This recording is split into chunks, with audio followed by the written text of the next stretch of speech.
This is the story of Arman, a man who went from being invisible to commanding respect, not by changing others, but by transforming himself. Across 5. Episode 1, The Echo of Silence. The office was loud, but Arman lived in the quiet. He was there before most. Leaving after all. The kind of guy who brought extra pens. Held the elevator. Offered his lunch when someone forgot theirs. Smiled too often. Apologized too quickly. But kindness, he'd come to learn, had an expiration date. And he had spoiled into something else, something no one ever said aloud, but everyone seemed to feel. Arman doesn't matter. In meetings, he'd clear his throat before speaking, only to be drowned out by louder voices. He'd message in the group chat. No reply. He'd wave at co-workers in the hallway. They walked past, eyes fixed on somewhere more interesting. Still, he kept laughing at their jokes. Even the bad ones. Even when no one laughed at him. Maybe they're just busy, he told himself, folding the doubt neatly and pushing it deep down. But one Thursday, gray sky, half-empty coffee mug, he walked into the break room just in time to hear it. 2 colleagues.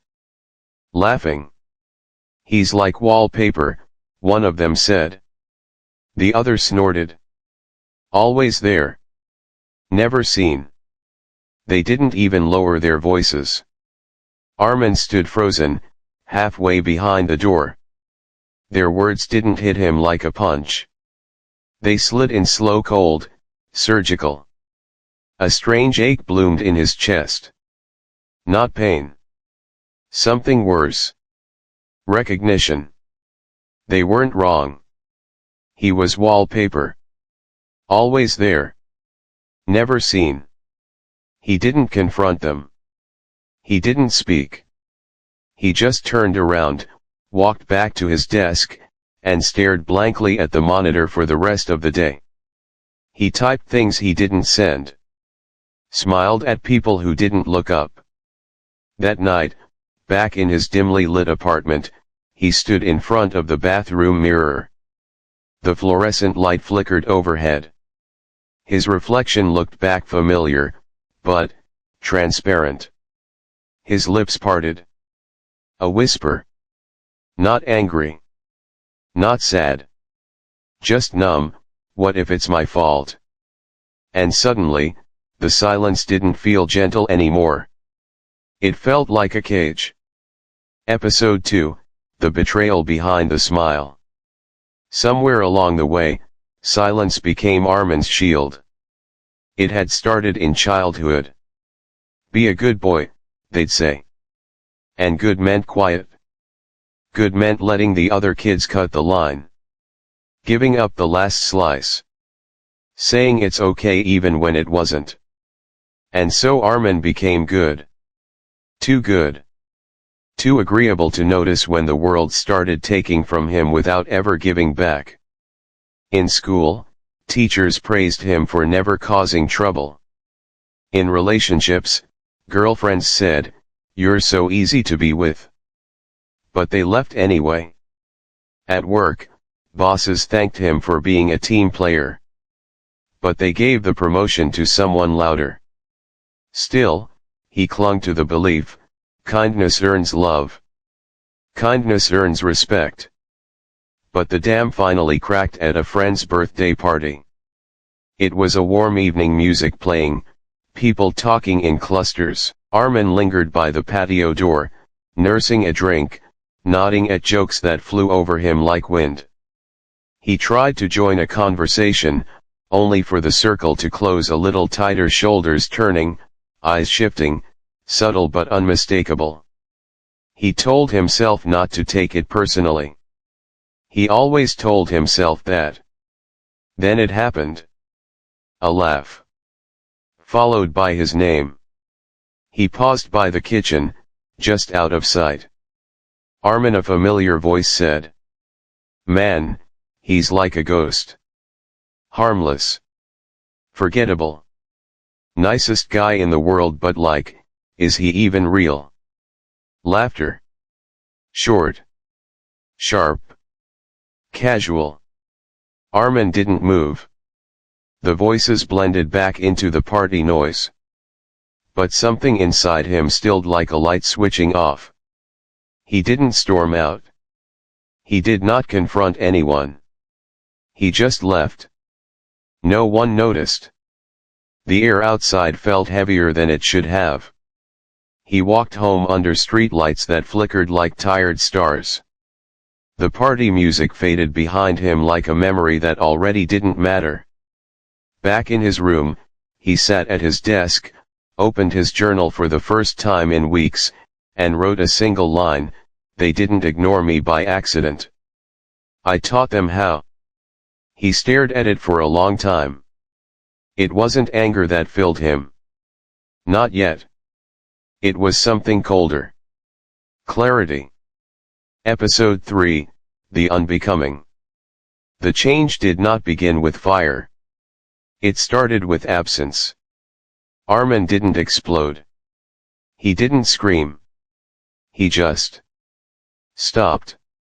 Stopped replying instantly. Stopped nodding at things he didn't agree with. Stopped explaining himself like every word needed permission to exist.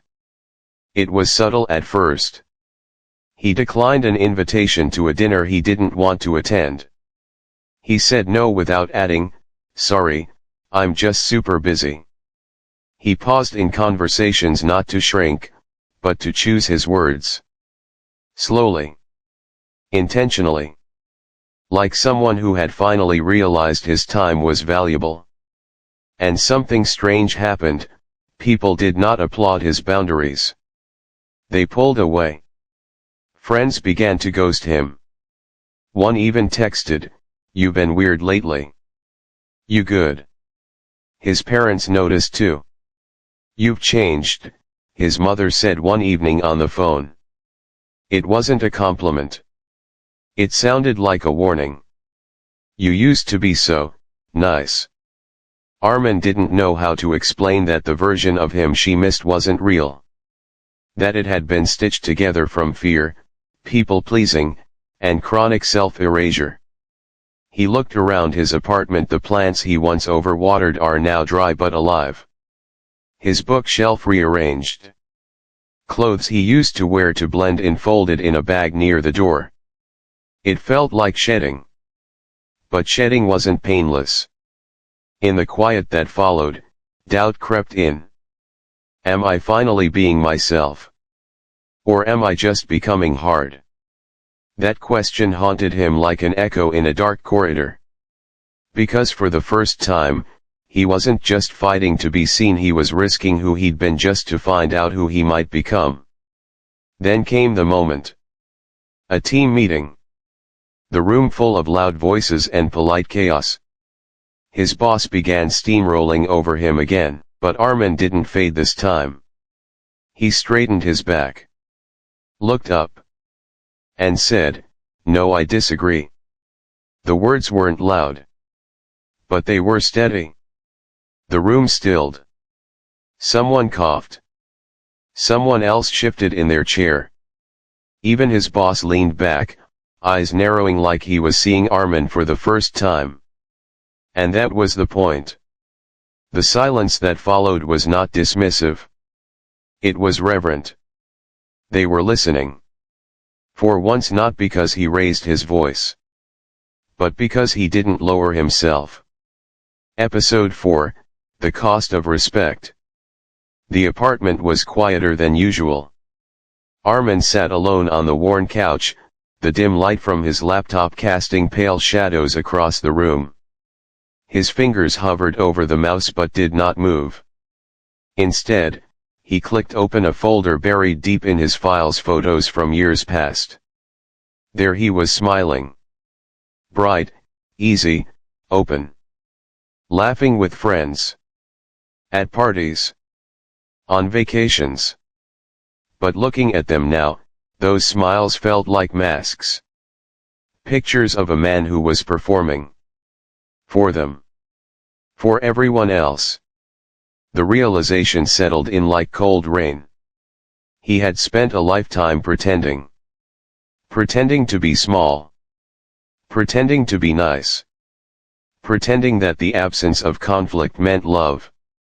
And now that he had stopped pretending, said no, set boundaries, demanded respect, the people who once filled those photos were vanishing. Friends stopped calling. Messages went unanswered. Invitations dried up. The silence wasn't gentle anymore. It was a canyon swallowing everything familiar. The phone rang. He glanced at the caller ID. An ex. He almost didn't answer. Hey, the voice said, colder than he remembered. I liked you better when you needed me. The line went dead. Arman sat back. His chest tightened.